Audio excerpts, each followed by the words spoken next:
Well, good evening, everyone, and welcome to He Said, He Said, He Said, a look at the world from a seasoned Black man's perspective. It is Friday, May the 31st. I'm Alvin King, your host, and welcome to our new live episode, ladies and gentlemen. Wow, it has been 3 weeks since we last saw you live, and I can say for myself, I have missed you guys. Thank you for all the shouts, and thank you for looking at our previously aired episodes. We can see you. We do appreciate you, staying connected with us.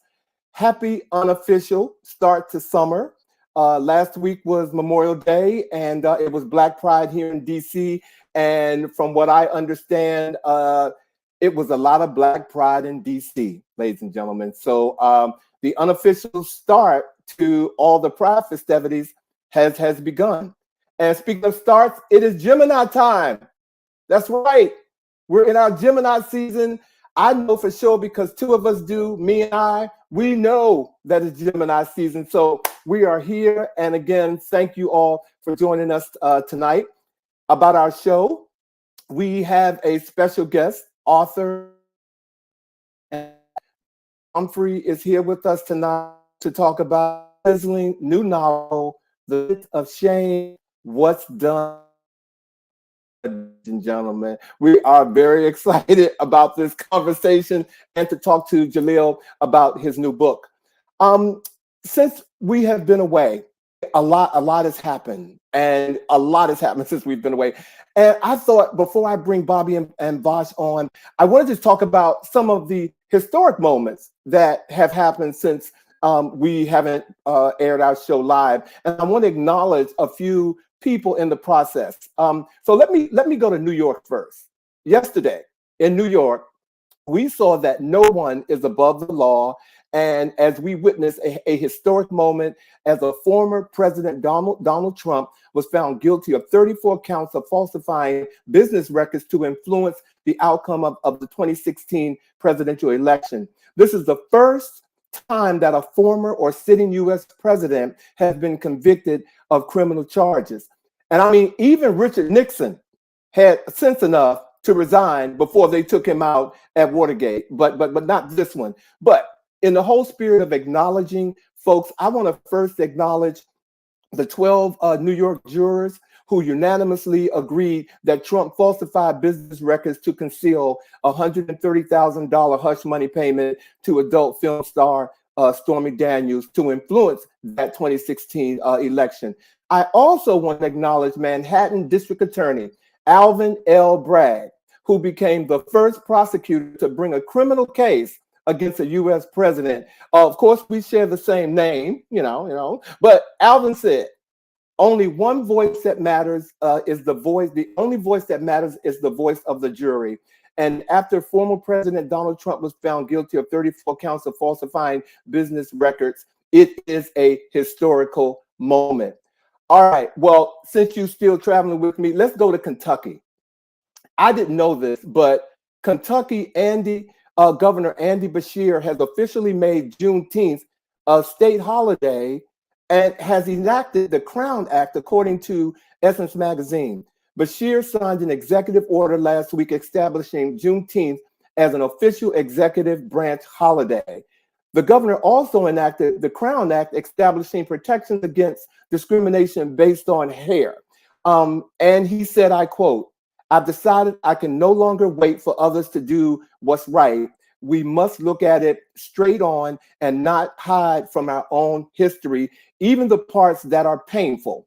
And instead, we recognize it, attempt to learn from it, and work to repair the lasting damage and heal our nation's wounds so we can make progress for a better tomorrow. And right here in DC, ladies and gentlemen, I want you all to meet Jay Jones. A junior student at Howard University has made history for being the first transgender person to be elected student body president in the history of the institution. Jay Jones, a political science major from Fort Worth, Texas, has become the HBCU's 64th Student Association president. Congratulations, Jay Jones. Congratulations, Howard. Okay, I was feeling that when I got that in the news. And last but not least, if all of you are into these singing shows like I am, The Masked Singer, The Voice, AGT, and all that stuff, Asher Havon, season 25 winner, is the champ and is the first openly LGBTQ artist to place first on the iconic singing competition.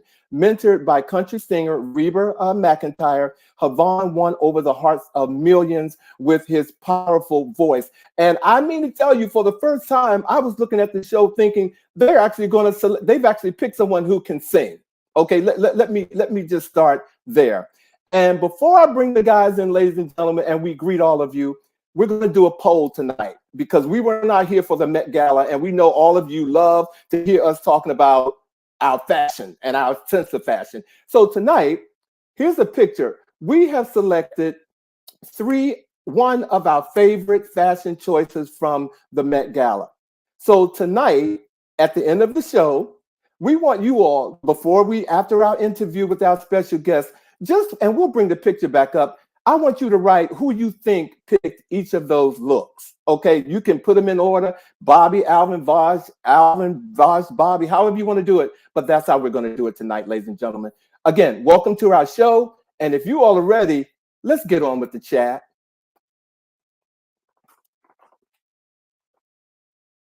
I think we're going to have the chat so I can bring my guys in.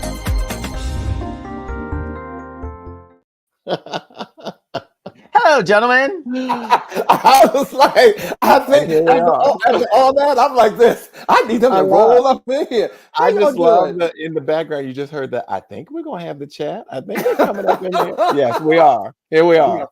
We are live, guys. Can I say to you, when I heard the music tonight, because obviously we're all backstage waiting, and the intro music is coming on and all that.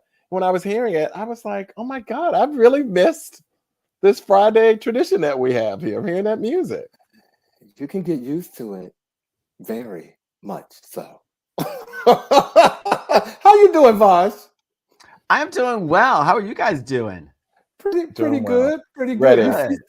You see some of our folks have joined us again. We have Herbert, Michelle, Beth, excellent. Rodney. Thank you all for for joining us tonight. But absolutely. How you guys here as well? Did you say I didn't know if you said Beth, but yeah, these are people. Our peeps are here. And Alvin, I want to say thank you. You guys, everybody knows I am a very, very, very proud graduate of Howard University, and I am so thrilled that the student body elected Jay Johnson to lead as student government, student body president, the first transgender person to hold that position.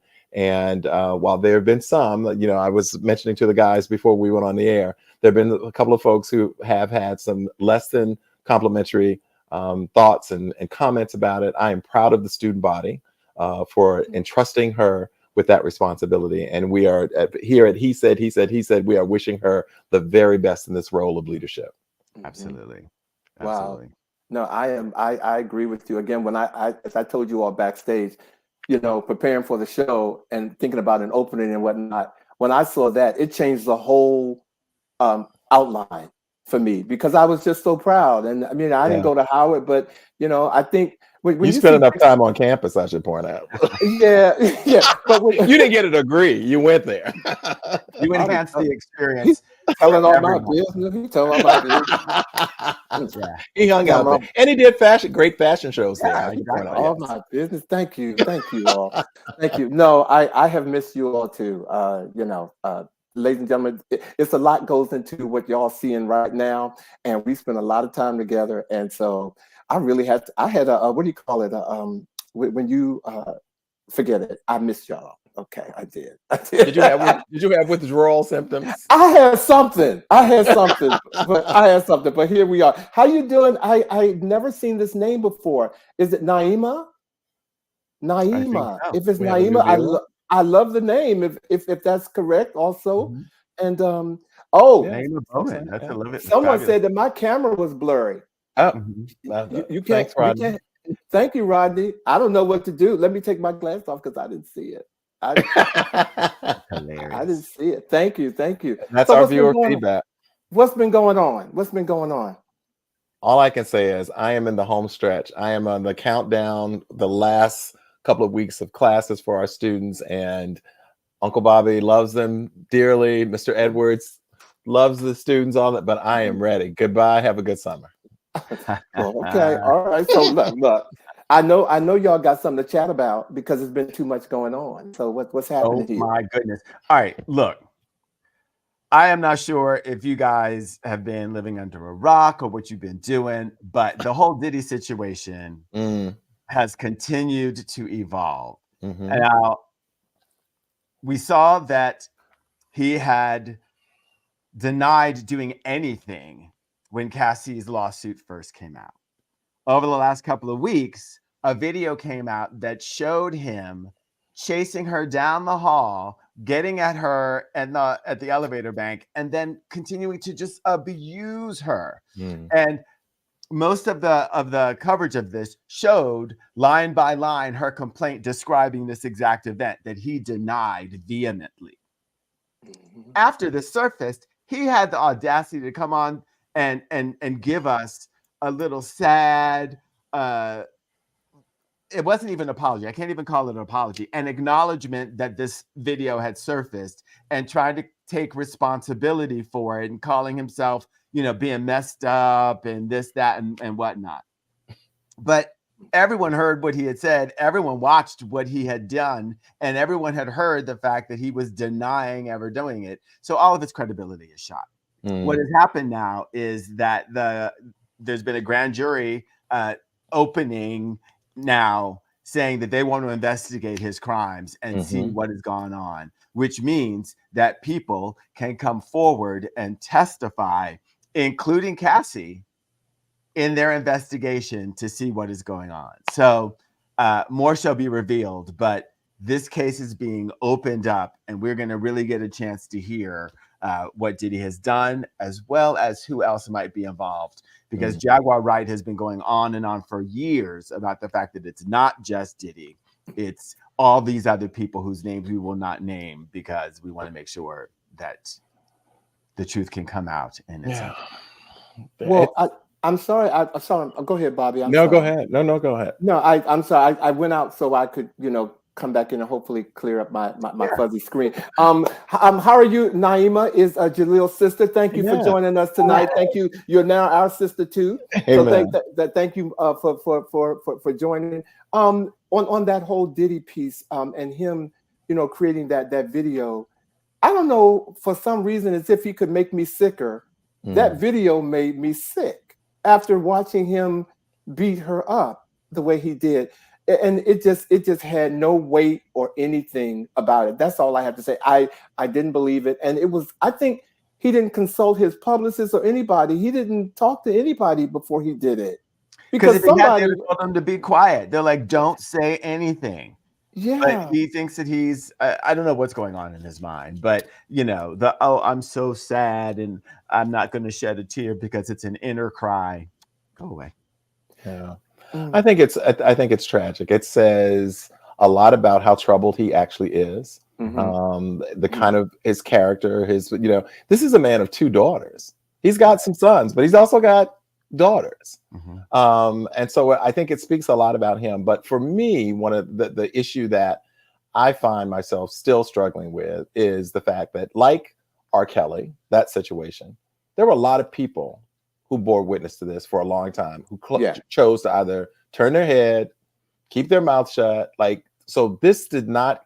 And then there were the people, as Bosch was alluding, such as Jaguar Wright and others who have been saying that this behavior is indicative of who this person and some others are. To even hear the hotel say that, and I understand that legally, if you witness a crime, you are not legally required to report it. You could see somebody get mugged, but you are not by law required to then report it. But there is a moral compass that's at stake here. And all I'm saying is that as a hotel chain, if you saw on your security camera what we witnessed and you did not report that, I don't understand that. People go to hotels to do crazy stuff. So for someone at that hotel to report it, one, the person would have lost their job. the hotel would have lost business. It's like, you know, I understand what they did. It's the people around him that are complicit. They are accessories. As this stuff comes up, as all these people are like, oh yeah, I was at a party, I saw this, That part. and you That didn't say part. anything. It's that part. That part. Those people are morally obligated to step That forward part. or at least check into the or do something. Those are the people that I'm checking for. The hotels, you know, that's touchy because you paid for a certain amount of anonymity. Yeah, D.L. Hughley is also posting something recently about, you know, the people who are screaming, Diddy did this, Diddy, they did. You were at the party. Right. So, you know, people who are screaming about Diddy did this, right. You know, yeah, you were at the party. So I totally agree with you, Bosh, on that. So, yeah, going down slowly, Diddy. Going down slowly. Well, there are other things that we have to talk about as well. So some of you may very well have seen this video that went viral, and it was of a middle school science teacher here in Prince George's County, here in the Washington, D.C. area. And it went viral because of the fact that the teacher and the teacher released it on TikTok, has students unbraiding. They're actually unbraiding. Many people thought that they were braiding his hair. They were unbraiding his hair. The teacher apparently had an appointment to get his hair done because there was a camera crew coming to the school the next day. And he had forgotten to take his hair out and ready and prep for this appointment that he had that was shortly after school. I guess he mentioned it. And some of the students said, well, we'll just take your hair out and do it. And so this is an urban school in Prince George's County where people often question whether or not, you know, teachers and students are having you know, meaningful relationships and connecting with kids and so forth. And this video went viral, and people were really, really upset because they felt that it was a blatant crossing of a boundary as an authority figure, as a teacher, having students doing something so intimate as unbraiding his hair and so forth. And there've been a broad range. There was even the assumption that he was fired. He was not fired. He was reassigned. So he still is a member of the school system, but a broad range of response to it, from inappropriate to we're making it something that it isn't.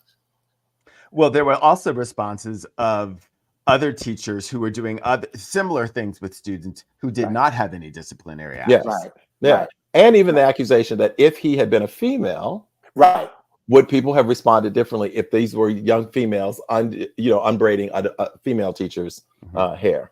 Well, he also pointed out that there was a female teacher or teachers that he knew of where this had happened. I just think, and I'm not, first of all, if they did it, I'm going to say those other teachers, they whether they held them accountable or not, I'm just going to say that was poor judgment on their part. You know, people do not send their kids to school unless they're in a hair braiding class to do cosmetology. You know? Well, that's what Rodney says. Rodney is saying that the students were part of a cosmetology program at the school. He says, but I feel it was wrong as a teacher. Boundaries are important, but the fact that he posted on social media is what made this go viral. Yes, millions and millions of people saw it. Right, exactly. So yeah, I was not in support of him doing that. Yeah. And I'm just gonna say I'm an educator, and I certainly felt that it was a crossing of appropriate boundary. So you wouldn't let kids take out your braids? You wouldn't do it? Okay, moving on.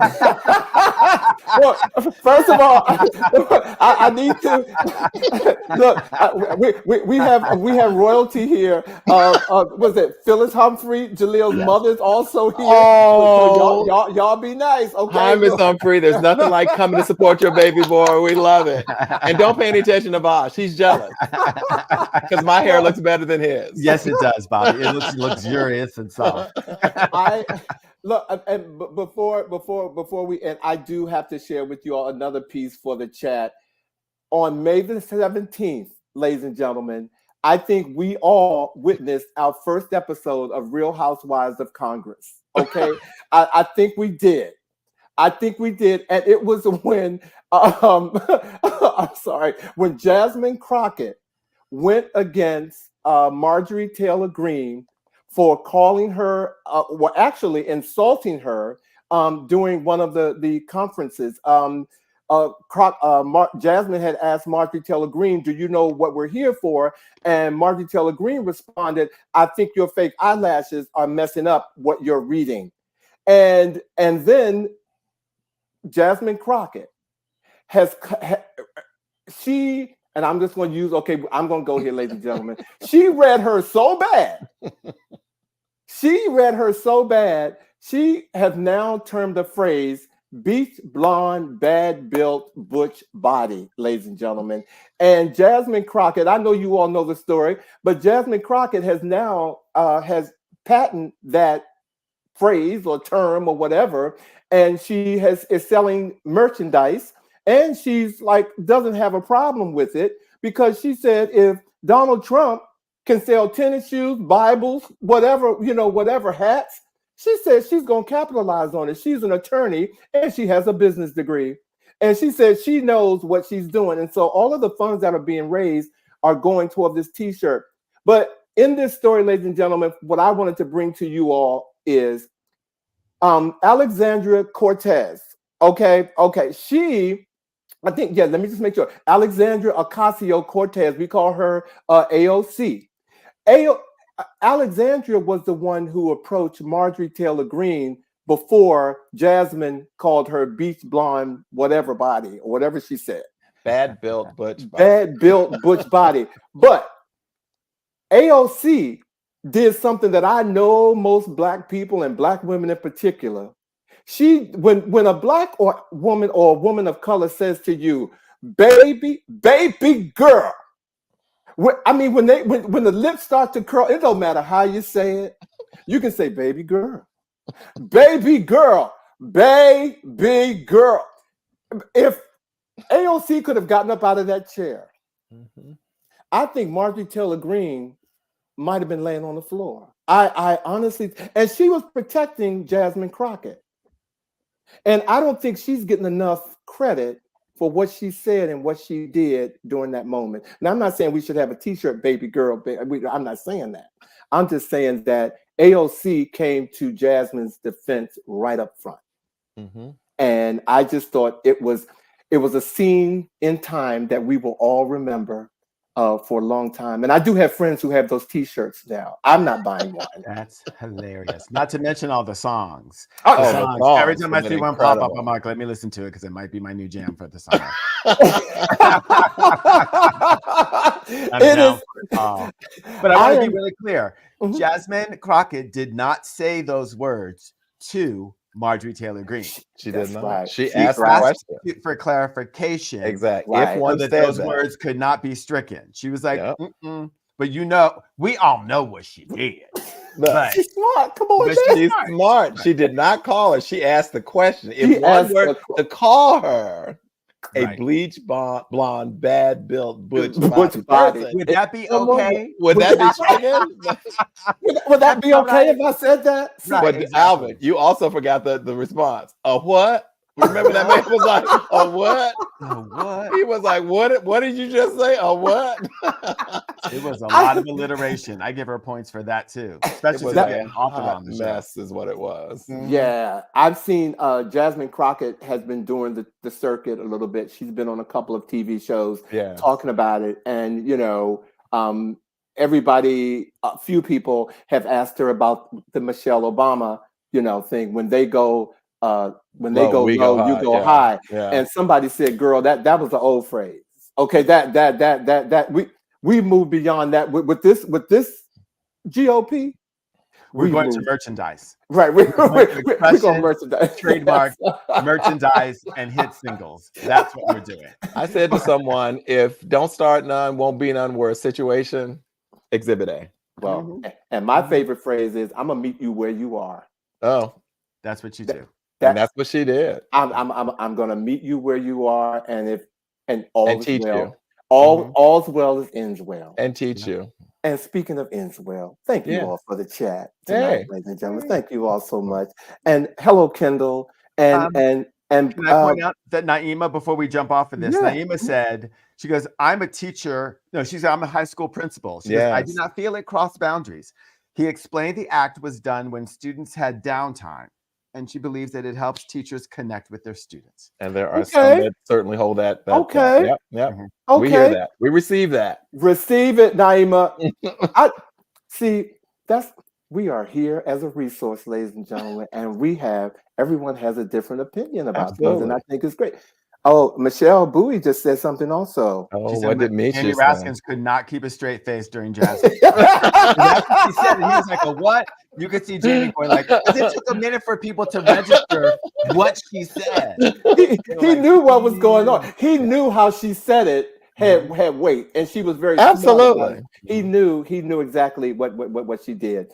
So, are you all ready for our special guest tonight? Indeed. We've been waiting for him. And his family's here, so we got to get him out. Yes, we got to do it. So if you all are ready, I'm going to go ahead and introduce him. Ladies and gentlemen, author Jaleel R. Humphrey has 30 plus years of experience working with community-based organizations up to director's level, working primarily with social service organizations. As an African-American writer with a passion for storytelling, travel, and music, Jaleel has honed his literary voice, weaving tales that resonate with depth and authenticity. In 2005, he embarked on a lifelong dream with the publication of his debut fiction, Everything But Love, marking the beginning of a journey that continues to intertwine his love for words with the adventures across the globe. In his new book, The Scent of Shame, What's Done in the Dark, about a Black gay man grappling with the shadows of his past and the uncertainties about his future, all from the Black gay perspective. Ladies and gentlemen, please welcome our special guest tonight, Jaleel Humphrey. Hello. Hey, Jaleel. Welcome. Thank you for joining us tonight, man. Good. It's good to see you. You better say hi to your mama and your sister. They know I love them. That's right. They came a long way from that living room to their laptop. That's right. That's right. They showing up. We appreciate you being here. We really do. Thank you so much. So, Jaleel, I'm going to kick it off because we have a lot of questions for you tonight. And so, again, thank you for joining us on the show to talk about your new book, The Scent of Shame, What's Done in the Dark. So let me get right to it. Tell us a little about the story and the story world that you've created. Well, the story is about a young man. His name is Sterling, and he is embarking on a journey to find love. What he doesn't know is that it sort of sends him down a rabbit hole because it becomes an obsession, and the obsession turns into dependency, which then turns into an addiction. And so then he's grappling with not just a sex addiction, but also a love and intimacy addiction. So tell us a little bit about what inspired this story. What was the inspiration? Was it a concept that you thought of your own? Was it a personal experience? What was the inspiration? Oh, all of the above. So this is definitely taken from pages of my own life. And I realized that there was a time that I was looking for a relationship, and it was really difficult to find this relationship. Fast forward, I noticed that, with the advent of social media, that there's so many of us out here who are looking for relationships and can't seem to find them. And what I don't understand, and I always have to ask myself this question, why, when I'm in a single person's group, single group of gay men, all these single men are there, why aren't these single men connecting? So my thought is that there is something getting in the way. And from my perspective, it's a couple of different things, but this story tells one of the stories that I believe is getting in the way. Well, I know that my colleagues have additional questions, but I wanted to add on to this, The Scent of Shame. It's a very interesting title. So I'd love to hear a little bit about that, as well as you said, this is one of the stories. This is a trilogy, if I'm not mistaken, and tell us a little bit about that as well. Well, okay, so let me first talk about the Scent of Shame and why. Yes, the title. Yes. The Scent of Shame, because I love fragrances, I love aromas, I love scents, and although there are some unpleasurable scents out there, I tend to gravitate toward the ones that are much more pleasurable. I'm assuming shame would be one of those bad scents. Because shame is an experience, and I believe that experiences have a scent as well. When we harken back to, so for example, travel experiences. I remember I'm a cruiser. As a matter of fact, Alvin and I have been on a cruise together, and and I used to take this soap. It's an all natural soap. I used to take with me, and when I was off the ship, every time I smelled this fragrance of this soap, I was reminded about the ship. So I believe that every experience has a fragrance, and so that's where that comes from. No, I think that's a word right there. That's one of those things that make you go, hmm. You don't think about it until you hear someone say it. It's You know true. what I mean? It's true. Every experience has a scent. Okay. I also refer to it quite a bit in the book when he has some of his encounters, and I'm very explicit about some of these encounters. When he has some of these encounters and when he makes some of his connections, he often talks about the scent of the experience he's about to have. And it is a trilogy. We are correct on that, yes? Well, it is no longer a trilogy. Thank you for that It is no clarification. longer. Oh, So, and I'll talk about that. I'll Okay. talk about that. It's no Excellent. longer a trilogy. I'm trying to get into something very different. oh, okay. Oh, look, because what you just taken us on just now, because I had gotten in my mind that it might be that, I was like, well, what in the heck is number 2 and 3 going to be like? I was already there. So okay. We're But moving in another direction. my bubble's not burst because I have the author right here talking about the books. I'm good. I'm good. Okay. All right. I know we get to ask you all kinds of questions. Indeed. Indeed. Absolutely. I love Once it. upon a time, not long ago, I was a hoe. So What? I have lots of questions about it. Oh my God. Most importantly, why is it important for you to tell this story right now? Especially about the sex addiction part. Because I think it's so prevalent, and I don't think that we're talking about it enough. Mm. And within our community, within the Black same-gender loving community, I don't think that we're talking about it enough. I think that we are going to the clubs, we're going to the bars, and we're drinking these things away, and we're smoking these things away, and we're sexing these things away, but we're not discussing the real reasons why this is so important for us to understand better. Why do you think it's important? Because that's the only way we're going to be able to make connections. Mm. Whenever Okay. whenever we're talking about addictions come out of a place of people trying to fill voids.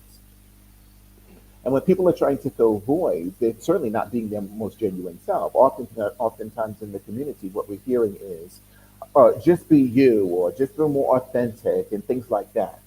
And how can we be when we don't know when to stop drinking? How can we be when we're waking and baking? How can we be when there's one partner after another? When do we see the genuineness in these interactions? When are we being honest in these interactions? We can't be, because there's a filter there. Jaleel, do you feel this happens more frequently with the gay community than the heterosexual community? I did research on this, and I tell you that the verdict is still out about whether this happens more in the gay community. So what I've had to do is I've had to turn my attention to my own family. And I decided not to focus so much on what they're doing or comparing it. What I do know is that there are a lot of us out here who are very lonely and deserve to be in relationships just simply because we want to be in relationships. Well, are we willing to do the work to be in these relationships? And that's the question. And I believe that they can be had. I believe that people can make these connections. And I'll be doing some things later on in the year to address this. As you talked about addiction, real talk, I have been very transparent with our viewers and everyone. I'm no stranger to therapy. And I had convinced myself that I don't have addictive behavior back in. And I know that I don't have addictive behavior to some things that I have partaked in, because I've come up in the party scene and I'm still here and some are not. Let me just say that. However, the whole notion around addiction for me at the time before I started to deal with it dealt with shame. I didn't want to. I knew I had an addiction, but I was too shameful to and it wasn't. I don't want to give it a level. It was an addiction. And, you know, and I heard what you just said and about how people use it to deal with other things or to brush things off. I was not one of those people. I just dealt with my addiction until I realized that this isn't what I wanted, and I just moved on. But again, therapy was played a big part in that for me. So yeah, I just wanted to share that with Well, I you. think that it's also important to note. I think it's also important to note that I cannot determine when someone is having an addiction, right? None of us can. That person has to define it for themselves. Mm-hmm. Mm-hmm. Mm-hmm. Mm. Mm.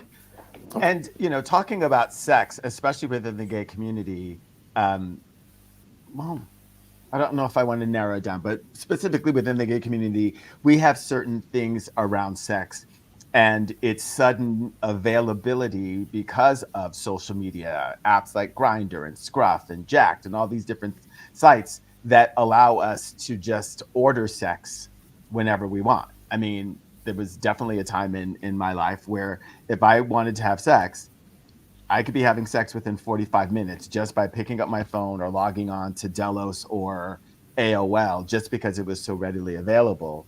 And it's so often that we mistake sex for intimacy. And we've gotten to a place as a culture that those two things are almost as interchangeable as sex and gender. We mean sex, we say gender. We mean intimacy, we say sex. And it's about really sort of kind of separating those two. So I'm really happy that you are on this journey with your book to illuminate that, to have people take a look at it. How autobiographical? I know you mentioned earlier that you were in here, but how autobiographical is your story, and where do you actually show up? So I'm all up and through this story. He said, "Child, I am all up in Baby this." girl. Okay, baby girl, I show up regularly. Absolutely. Because again, I had to be truthful. So a lot of this comes from my own experience. Now, did I add spice? Of course I did. It's a fictional book, right? It's not a book about my life. It's not an autobiography. Especially since your mom and sister are listening. Right. They already know. They already know. And names were changed to protect the innocent, I'm sure. Well, I was getting ready to say that. So names were changed in the book to protect the innocent. Yes, absolutely. So the friendships are there. That's part of my real life. Some of the things that happen to the main character. I think the clear difference is that the main character is a lot younger, and he's a lot prettier than I am. So, but I did that on purpose. Mm-hmm. I definitely did that on purpose. Why? Well, you know, I'm a social worker first. I'm a lot of things, but I've been a social worker, and that's what I went to school for. And when our community really started getting HIV, people would come into the office, and the first thing they would say is anybody ever going to love me? And I felt so bad because they came in different colors, they came in different shapes, and some of them were absolutely beautiful, still asking that same question. And so when we're looking at sexual addiction, when we're looking at any kind of addiction, actually, excuse me, when we're looking at any kind of addiction, that is not something just for fat, ugly people. It's not, right? It gets to every single one of us. So I wanted people to read the book and know that this person whom we would look at in the clubs perhaps, or in the supermarket perhaps, and think, damn, he's fine, or he can have anybody he wants, or whatever the thoughts might be, that this person is struggling with their own demons. And the same demons that a lot of us are still dealing with ourselves. Wow. Wow. Thank you. Well, I wanted to go back to something that my co-host said, that back in the day when he could get online and find something for 45 minutes, it's been shortened to 10 minutes now, I've heard, with some of the apps now. I just wanted to make sure that, not that I'm trying to promote anything like that, but just want to let you know times have changed. Well, you know, I'm not a hoe anymore. I'm saying nothing. Jaleel. Before the internet, there was, you know, phone lines, there was the parks, you know, there were the bars. Yeah. So still, it's 45 minutes to an hour. Yeah. Yeah, but anyway, I'm because clearly I'm going on what someone told me. I think I'm, that's I'm how going to keep it. I'm going to baby keep girl. it moving to protect to protect the innocent. So, Jaleel, how? Woo! Gear shift. How does being a nudist play a part in this story? I'm a nudist, and what I love about being a nudist is that this was the way for me to help my own self-esteem. When I realized that there was no hiding and there was no shame and who I am, when I realized that I was not any different than anybody else, then I could be free to be more authentic, which is what I was talking about earlier. So being a nudist really helped me. So wanted my character to have those same experiences. And one of his sincere friendships that develops in the book came from that experience, that the whole nudist expression. Well, And I want to thank you know, for having a shirt on, even though you're not wearing pants. Yes. Thank you. I know. Don't stand up, Jaleel. No, I know that this came up for me. This wasn't part of my question, but what would you say to people who don't understand what being a nudist is? And I know this isn't like our show isn't about that, but there's a lot of misconceptions about being a nudist. Yeah, And so absolutely. if you could enlighten us a bit, I would appreciate it. Yeah, absolutely. And I addressed this several times in the book, by the way, because the thought is that if you're a nudist, first of all, most people tie it to sex, and it has nothing to. It can be connected to sex, but it's not typically connected to sex. So by the way, I use the terms nudist and naturist interchangeably. And I like naturist because it talks about being out in nature. It talks about the love of nature. It talks about freedom, right? Being outside and the freedom of being of not being confined by your clothes. And so that's what nudism is. It is a freedom that comes. As a matter of fact, what the character does is every time he walks in the house, the first thing he does is he takes off all of his clothes. Now, people mistake that and they think that you're an exhibitionist.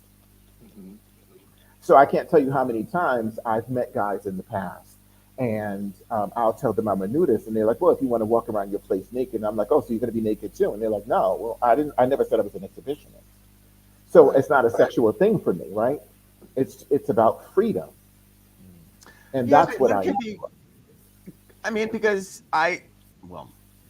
one can be naked in front of other people and not necessarily be an exhibitionist. Sometimes people need that level of encouragement to release their inner inner naturalist or naturist. So take your shirt off Yeah, and stand up. absolutely. And I wouldn't say that that's being an exhibitionist at that point. Yeah. What I would say is if you're just walking around, I know that there's a nudist guy that lives in New York, for example, and he walks around, he goes to 42nd Street, and he really advocates for no clothes. Is he being an exhibitionist? No. There's nothing sexual about his encounters with people, right? Yeah, exactly. And people are not looking at him in that way. I think that the difference is that people believe it's about exhibitionism because they're getting something sexual out of it. They are. So they're being titillated by it in some way, and I think that that's what makes the difference. Exactly. Yeah. Wow. Well, many authors in writing a book have to commit to some level of research to understand the subject matter, the best and most authentic way to present the information, etc. You have mentioned that much of this is based upon your own life experience. You show up in it regularly. Was there any additional research that was necessary for you to really portray this story? Absolutely, and the reason why one always has to do the work is because when I say the work, I mean research. Is because things change all the time. So it's been some time since I've been doing groups, doing counseling groups, or doing therapy sessions, or anything like that. So it's been some time. So I certainly had to go back to my research because I wanted to know what had changed. Now, pretty much, I knew what I was going to find. I pretty much knew what I was going to find.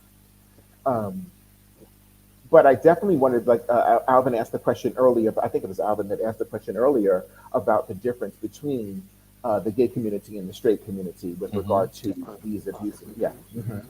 And so I wanted to look that up to see if there was any new information, and there was no new information that I saw. Now, I'm sure if I dug deeper, that wasn't the crux of my story.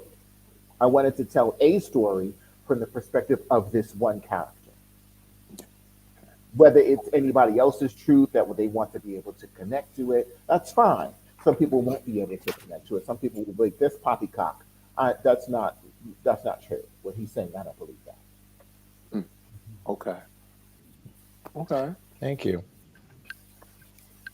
Because the book and the story deals with a character working through and with sex, I'm really curious, where and when and almost how did you first learn about gay sex? Oh gosh, I don't. I don't know how to answer that question. Go ahead. Go ahead. Well, no, I was going to ask because there's a. I'll leave it there. Answer it any way that you want. Yeah, I don't really know how to answer that question except to say this: that I think I learned about it in the same ways that many of us have learned about it in the gay community. Now, whether that was I went to a club, I saw someone attractive, and then instinct took over. Whether I had it planned out, and yes, sometimes it's all of the above.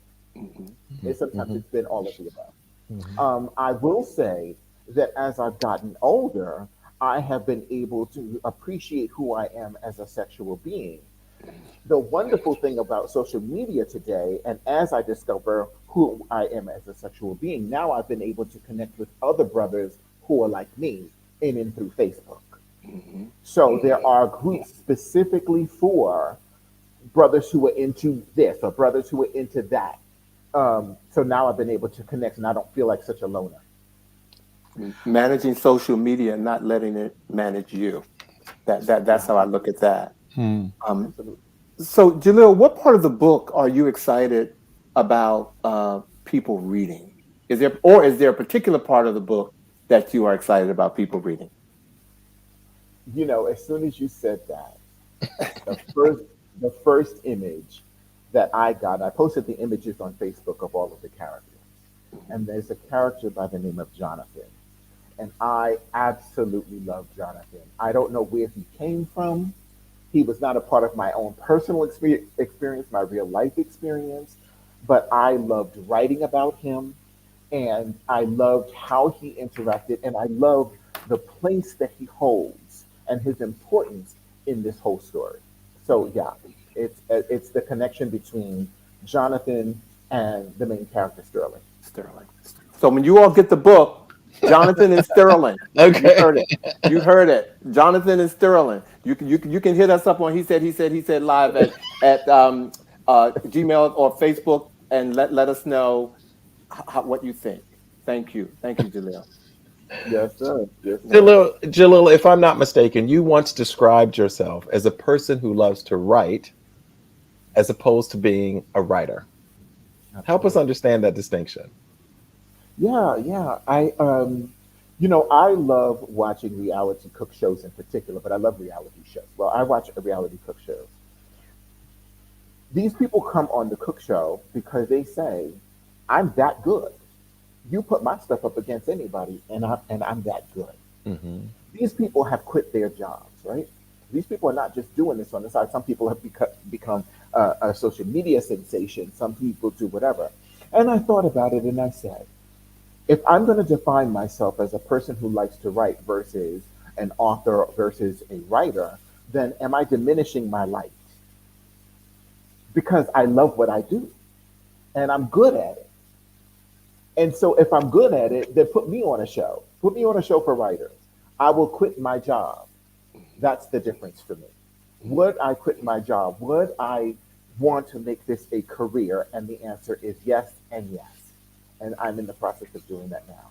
And so because of that, I can no longer call myself just a person who likes to write. You don't quit your job just because you like to knit or just because you like to, make a sandwich. You Right. quit your job because you believe in yourself. So That's now you are a writer. that's a I word. am. Okay. Baby girl, he is a that's that's writer. a word. Okay. Yes. That's Yes. right. Thank you That's I a love. for word. clarifying that for us. Thank you. Yeah, Well, I what was love the what most I do. difficult part of the story for you to write? Say it again. What was the most difficult part of the book to write? What was it? Um, for me, it was reliving some of the trauma. It was reliving some of um, the places where the main character was being misunderstood as he's moving through his experiences. I remember writing one scene in book two, um, which, and I actually started crying as I'm writing, and I didn't know what I was writing. I never know what I'm going to write. I just write until I can't write anymore. And as it's pouring out of me, I realized that it was cathartic, and I just started crying. Well, ladies and It was gentlemen, I'm sorry, Jaleel. I'm sorry. I didn't mean to interrupt you with that. I'm sorry.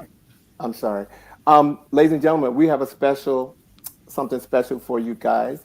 Jaleel is going to read an excerpt from his book, The Scent of Shame, What's Done in the Dark. So, Jaleel, if you are ready, we're going to give you full screen and you're going to take it away. So, ladies and gentlemen, here's Jaleel Humphrey, uh, The Scent of Shame, What's Done in the Dark.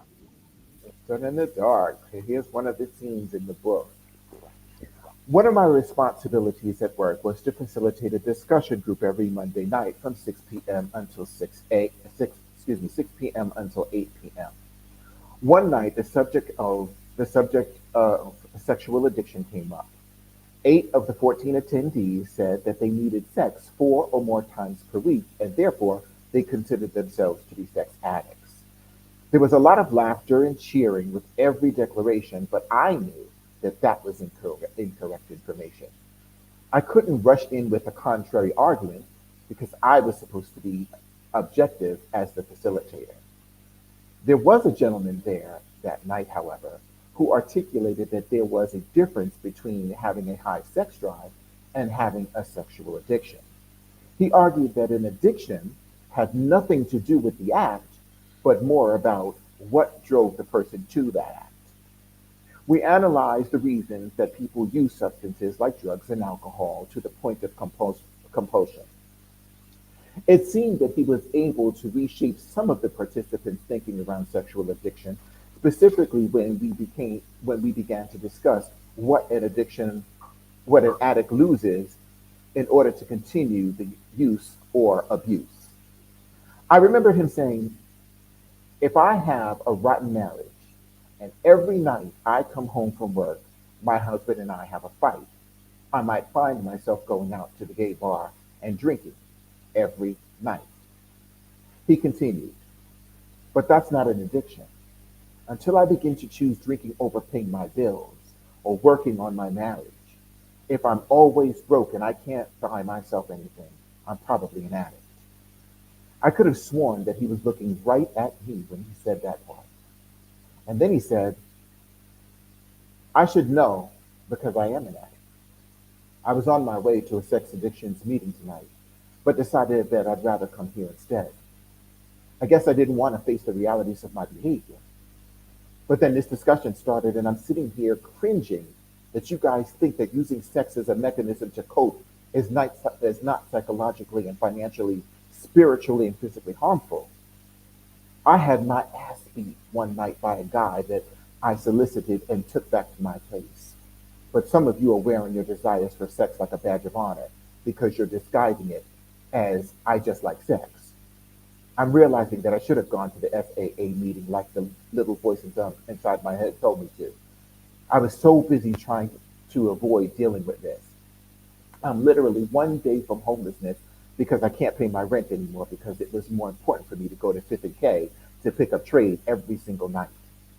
He got up from his seat and headed for the exit, telling us that the discussion topic was what he needed to go to a Sex Addicts Anonymous meeting. I ran after him to give him my card and urged him to see me for services to help him. He took the card and left the meeting, leaving the rest of us, including myself, in utter silence for a few minutes. I'm not sure how many minds he changed on that Monday night, but I was certainly left to contemplate my own actions. I never saw him before that meeting, and I never saw him after. Ladies and gentlemen, Jaleel Humphrey. Wow. Thank you, Jaleel. Thank you so much. Thank you. Wow. Oh, okay. That Look. certainly whets the appetite for more. And Jaleel, we thank you for that very powerful reading. And it leads me to my question of what do you hope your readers take away from after reading this book? Is there a seminal message or a lesson to be learned? Oh, absolutely. Yeah, absolutely. I really want those who want relationships to be able to connect and to get these relationships. But before they connect and have these relationships, these eros connections, they're going to have to do the work.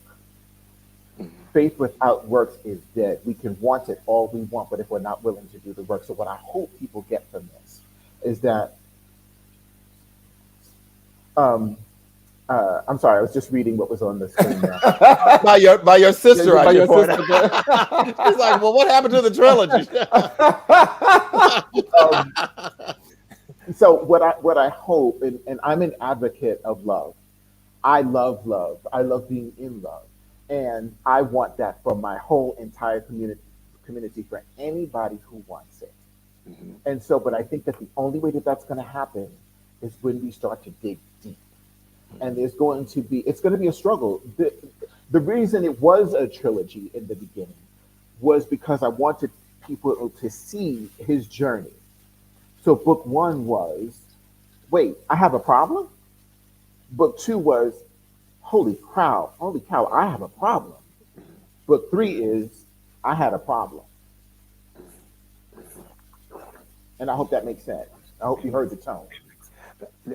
Naima, you heard it from your brother. Okay. You did. Yeah, yes, you did. Thank you, Jaleel.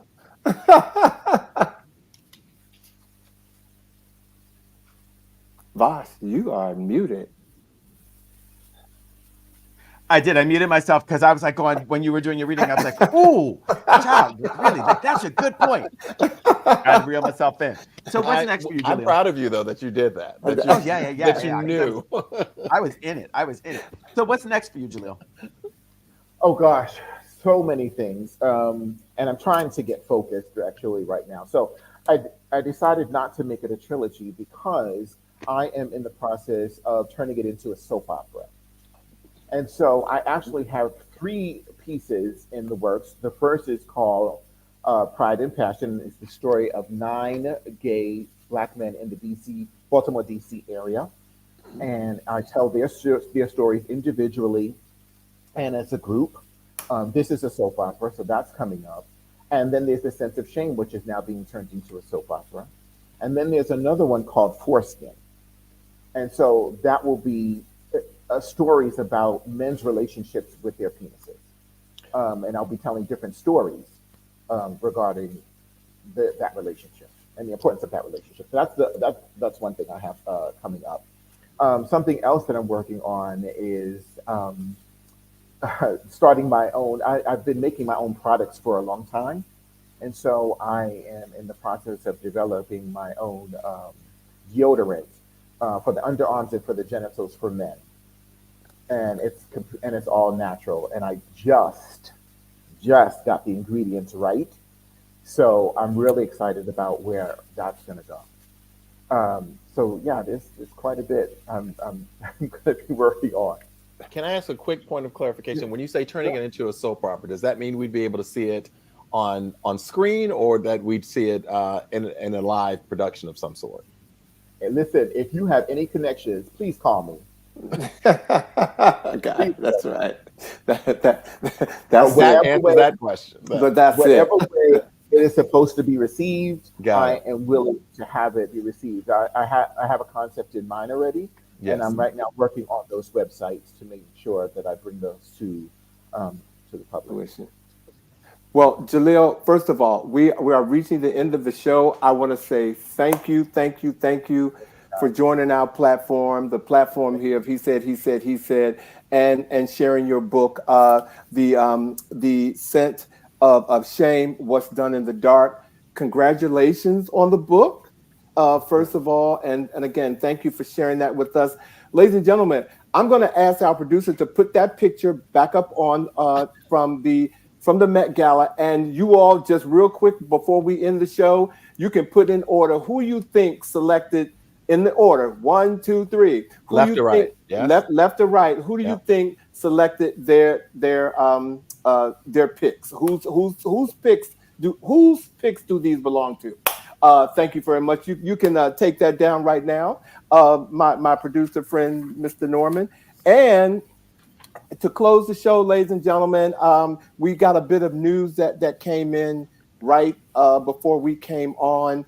And Michelle Obama's mother, Marion Robinson, she passed away right before we came on at 86 years old. So that was really something that we wanted to make sure that we send our condolences out to the Obama family and to Michelle Obama in particular, ladies and gentlemen.